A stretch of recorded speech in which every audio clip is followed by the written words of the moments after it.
নমস্কার, আমি রঞ্জিত। আজকে যেটা পড়াবো হচ্ছে ফাইন সিনোনিমস। তার মানে সেম মিনিং বার করতে হবে, বাংলাতে যাকে বলে সমার্থক শব্দ।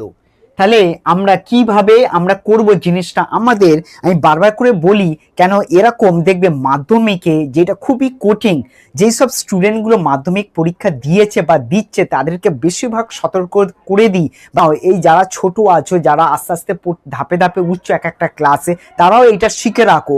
কেন তোমাদেরকে পরবর্তী লাইফে মানে ক্লাস 10-এ খুবই ইম্পর্টেন্ট হবে। কেন গ্রামারের মধ্যে সব থেকে বেশি যদি নাম্বার হয়ে থাকে না, এই সিনোনিমসে বা ফাইন্ড আউট দ্য মিনিংয়ে থাকে। ঠিক আছে, তাহলে কি করে হচ্ছে, কি ব্যাপার সেটা দেখে নাও। নাম্বার 1-এ যেটা আছে ফ্রাইটেন। তাহলে ফ্রাইটেন মানেটা কি আমাদের এটা জানো। ফ্রাইটেন হচ্ছে ভয় পেয়ে যাওয়া।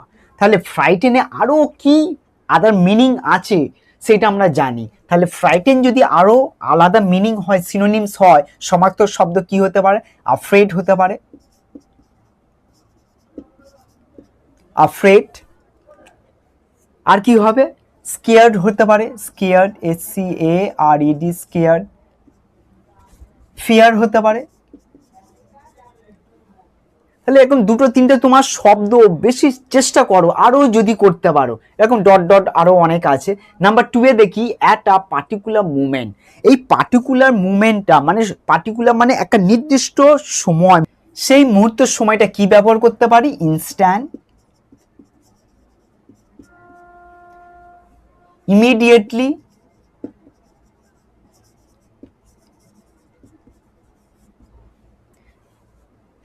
সাডেনলি। এরকম আরো অনেক শব্দ আছে যেটা তুমি ব্যবহার করতে পারবে।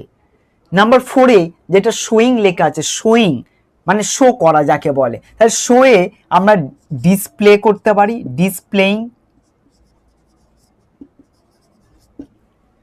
তারপরে থাকছে স্ক্রিনিং, দেখানো, স্ক্রিনিং। লুকিং, নোটিসিং, এরকম আরো শব্দ থাকছে।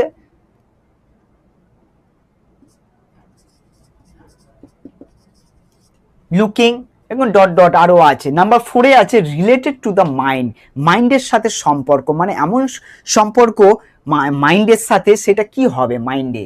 তাহলে আমরা বলতে মাইন্ডের সাথে মেন্টাল হতে পারে, মেন্টাল। আর হতে পারে ক্রেজি, ঠিক পাগল টাইপের একটু ভাব, ঠিক আছে, বা খুবই উত্তেজনা ভাবে একটা যে ক্রেজিনেস, একটা যেটা ম্যাড হয়ে যাওয়ার মতন।